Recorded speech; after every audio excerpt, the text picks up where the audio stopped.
This lecture is the Introduction to Information Storage.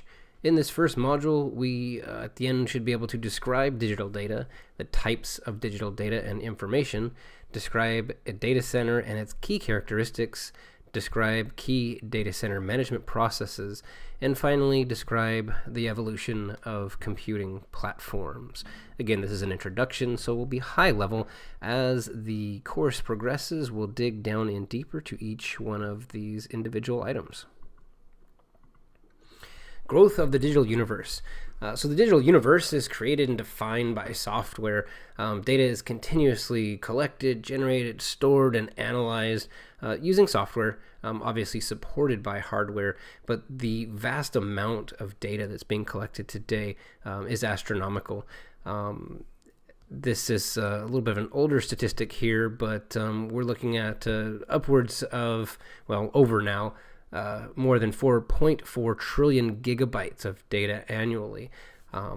Proliferation of IT, just in general, internet usage, the expansion of social media, smart devices, everything that's out there, the Internet of Things, is adding to this data growth. Think about that phone in your pocket. Think about the information that it's collecting about you on a daily basis.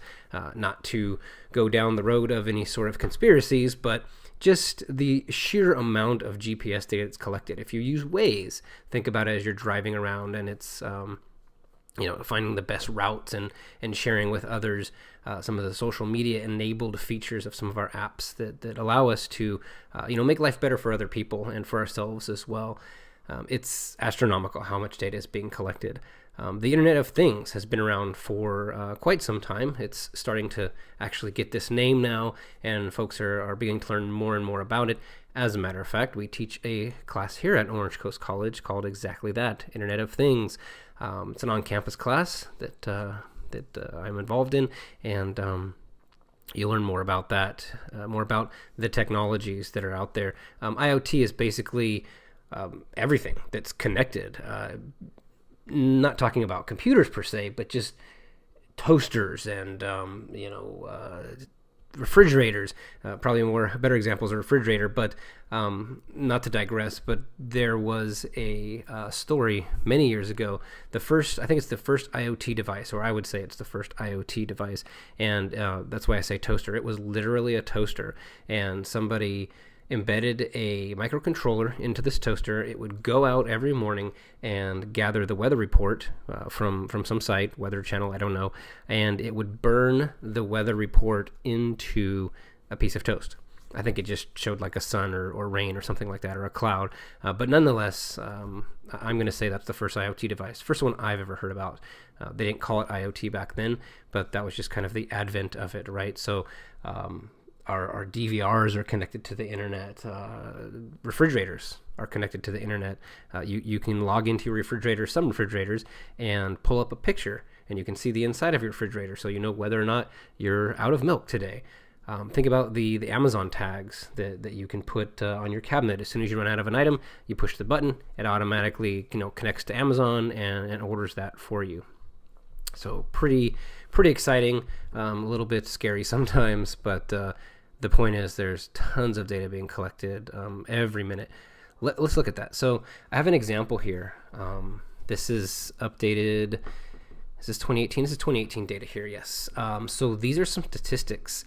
Every minute of the day, let's look here. So look at Amazon. Every minute of the day, they ship 1,100 packages. The Weather Channel receives 18 million forecast requests every minute. Giphy is serving up 1.4 GIFs every minute. What's that one? Netflix, 97,000 megabytes of data being streamed every minute.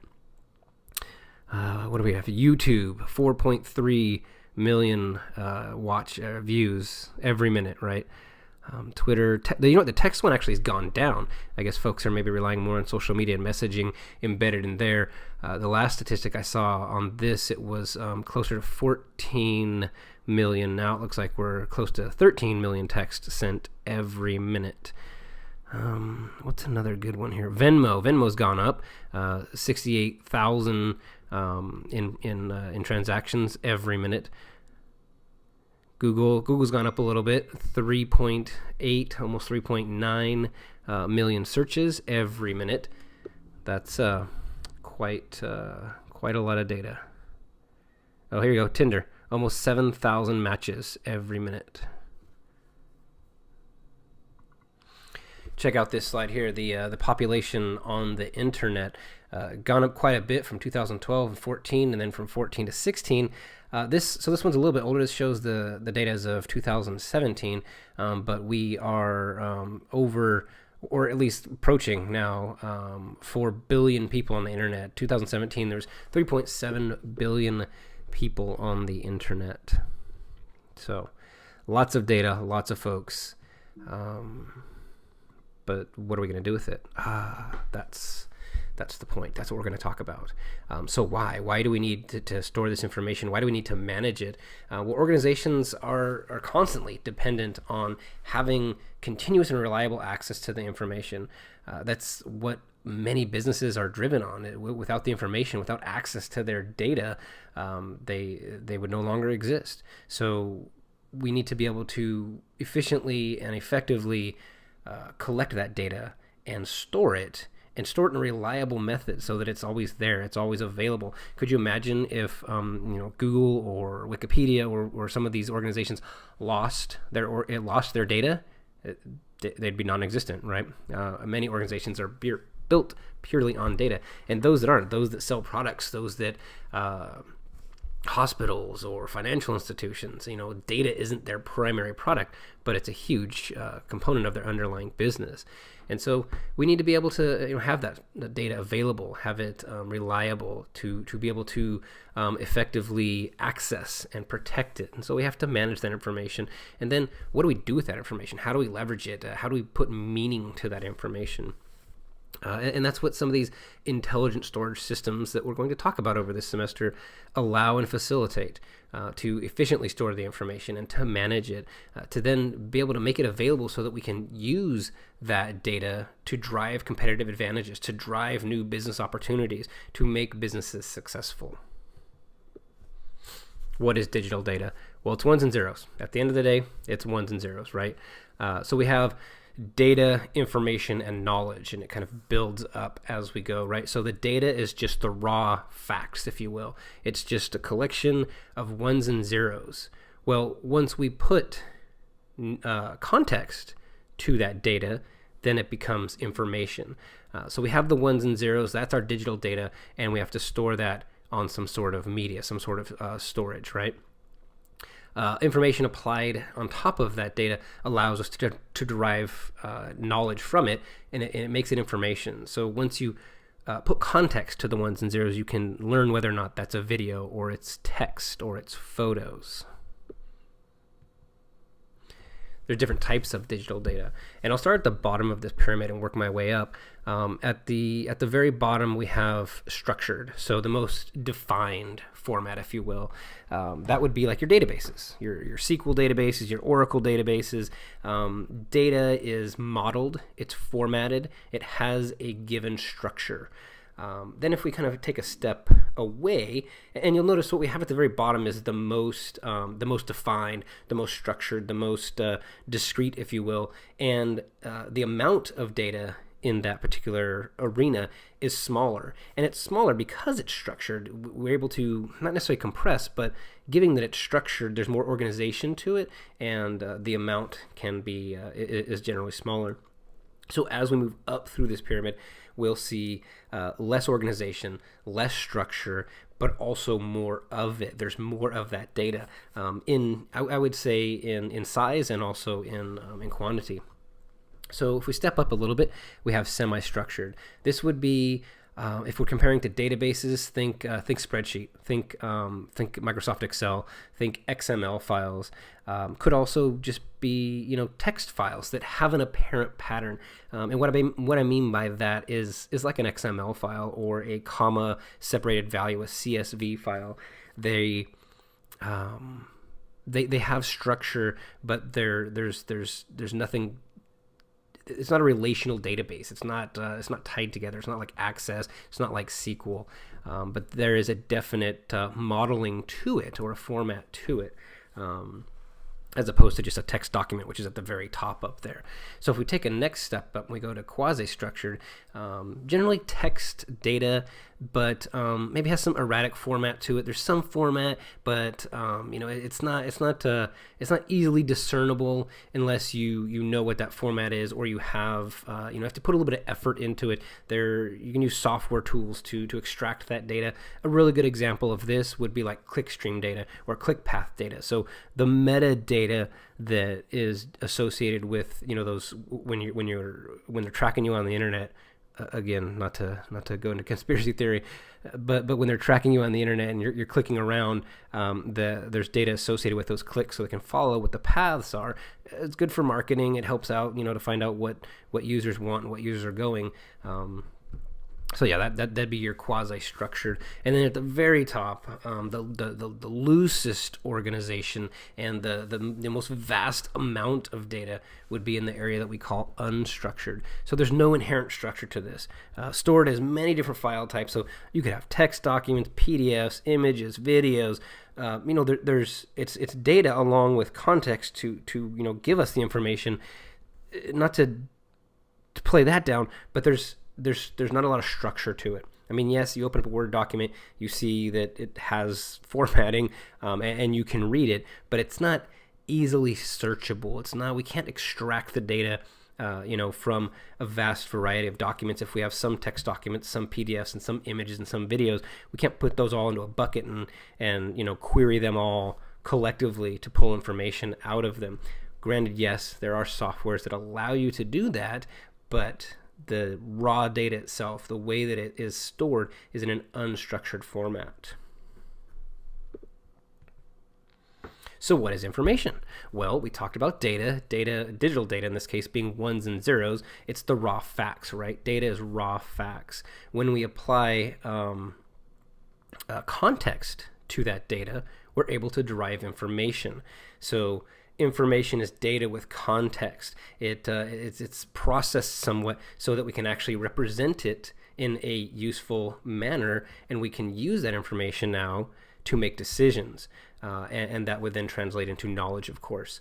So an example here: annual sales data processed into a sales report. So maybe we just have a bunch of numbers, how many sales in quantity done, how many how volume in dollars, how much was sold, and then we have a list of sales executives, and we have a list of customers. Well, that's all data individually, but as soon as we pull it all together, think like an Excel spreadsheet, then we can put it together and we can have information. We can have information that, in this case, let's say, shows what salesperson, who sold it, what did they sell, to what customer, how many widgets did they sell, and what was the what was the value of that sale. And then we can roll that up, and we can roll up by year, by salesperson, by customer, right? So you get the idea. Think an Excel spreadsheet. In this case, we're putting it all together. We're making the data, we're putting context to the data, and it becomes information then.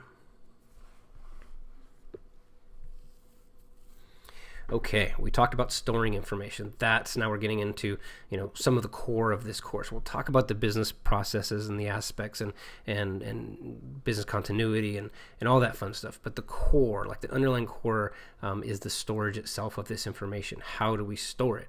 Well, we're going to store it on non-volatile media as opposed to volatile media. Volatile meaning that it goes away at some point, right? Think about the memory in your computer, the RAM in your computer. That's volatile media. Yes, you store information there while you're using your computer, but when the power goes out, when you turn off your computer, all of that goes away. So we have to put it into a non-volatile location. Examples of non-volatile media would be like your typical hard drive that's in your computer, or SSD, or flash drive, USB thumb drive. Of course, there are optical storage devices. We have Blu-ray discs, DVDs, CDs. You're not really seeing those too much anymore these days. But these are non-volatile media. And I kind of dove down into the flash-based stuff, right? The solid state, memory cards, USB. There's also magnetic storage devices, which happen to be mechanical. Hard drives, magnetic tape, which we don't really see too much these days anymore either. But the idea in an enterprise class environment, which is what we're going to be talking about this semester, is that we take these storage devices, primarily our hard drives, our magnetic drives, and our solid state or even flash-based memory, and we lump them together, we aggregate them together into an array, and we create what's called a storage area network. And we're going to talk a lot about that through the semester. Again, the idea is you take these non-volatile storage devices and you put them together. So you'll have these rows, these racks of hard drives or of flash drives, racks upon racks upon racks, all connected to controllers. And these controllers are effectively servers that do nothing but control access to those drives. So we take hundreds, thousands sometimes of storage devices. We put them all together into these arrays. We connect them to these controllers, and then we can basically pull them all together into one big, gigantic storage device, and then we slice and dice. We partition out chunks of that data, of access to that data, to different servers within our enterprise class data center. So what's a data center?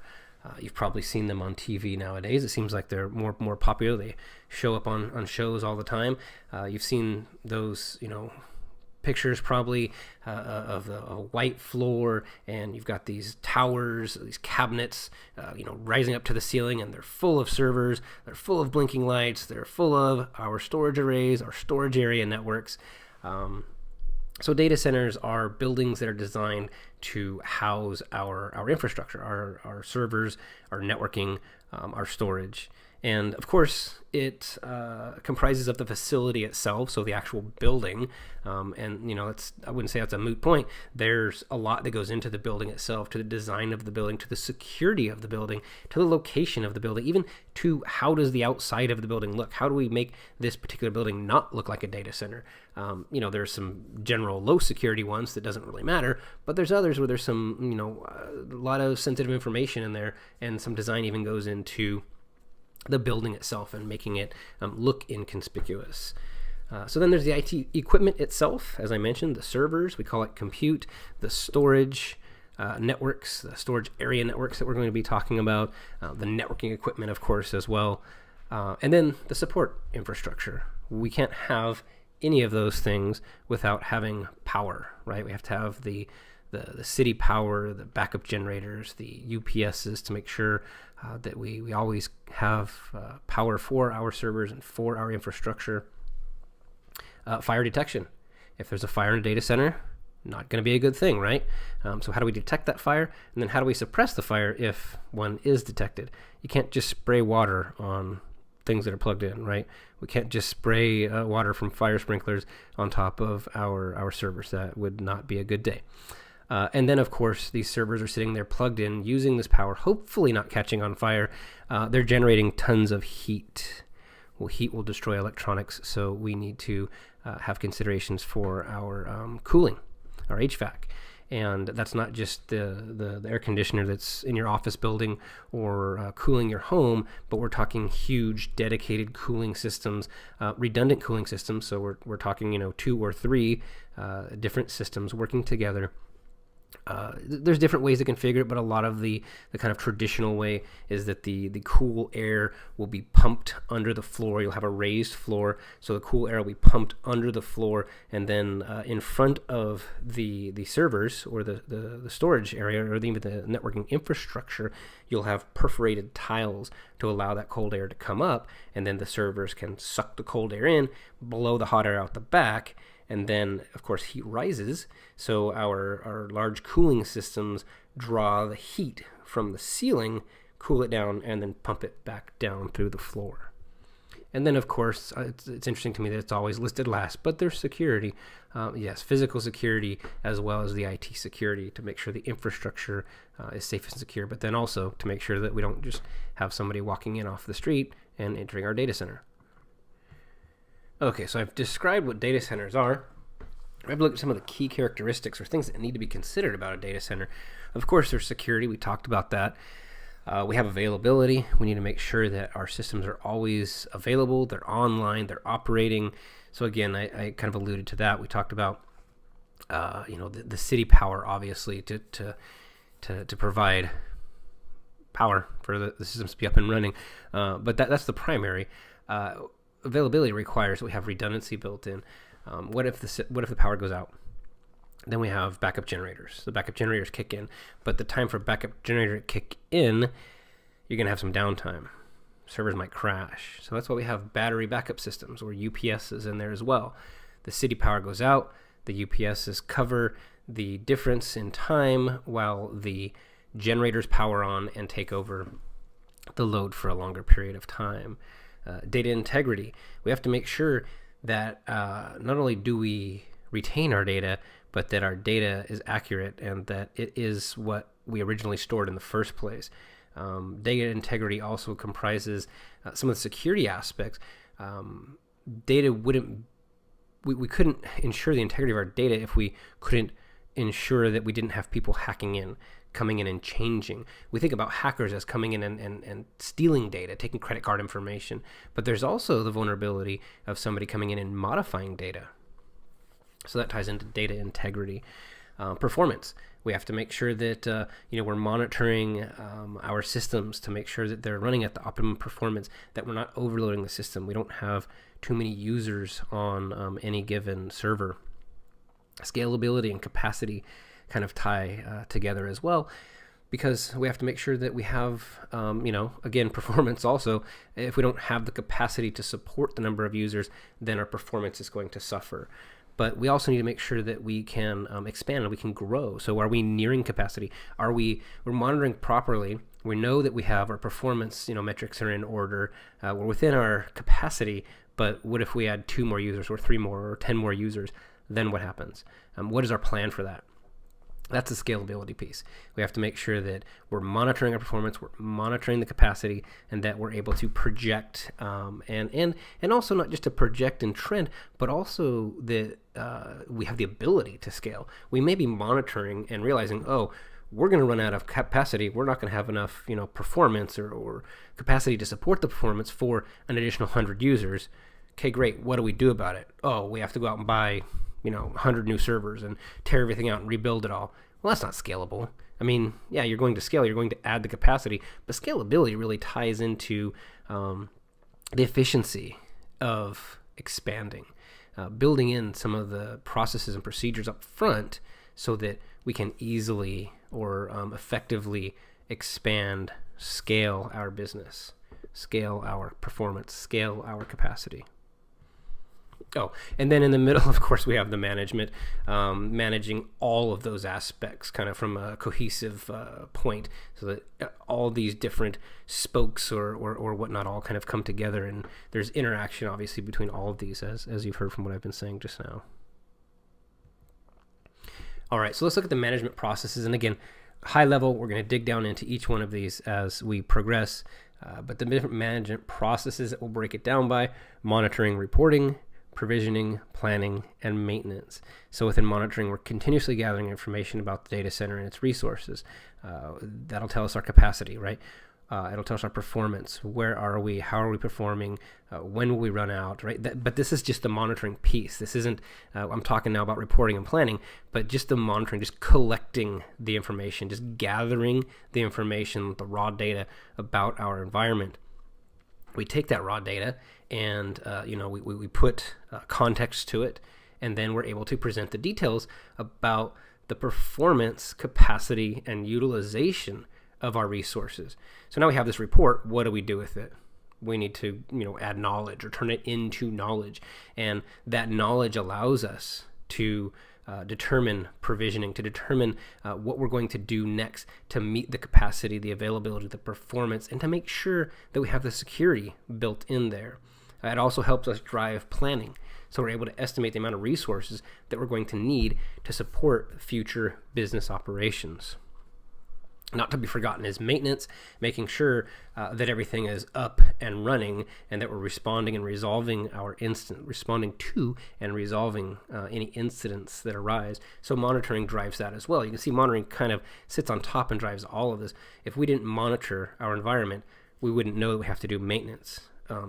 Hopefully our end users aren't the ones that are monitoring for us. You get a call from someone calls the help desk and says, hey, I can't get in, the website's down. Well, that's not good. We should have proper monitoring in place to make sure that we know about it before our end users do. Okay. The evolution of computing platforms. So I'm going to start at the bottom and work my way back up again.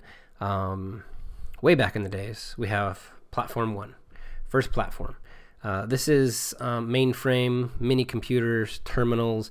We're talking about big, huge, giant servers and computers the size of rooms that are cooled by water. Yes, water-cooled computers, and all the processing happens in the background. On the desktop, you're looking at terminals, basically. Some of you may have seen them. Some of you may have actually touched them in your life. They're generally a glass, a CRT monitor, and we're not talking graphics, we're talking all text, and they were typically green text on a black background, or you had the amber ones as well on the black background. So mainframe computer days, we evolved from the mainframe computer era, Platform 1, first platform, into Platform 2, or second platform.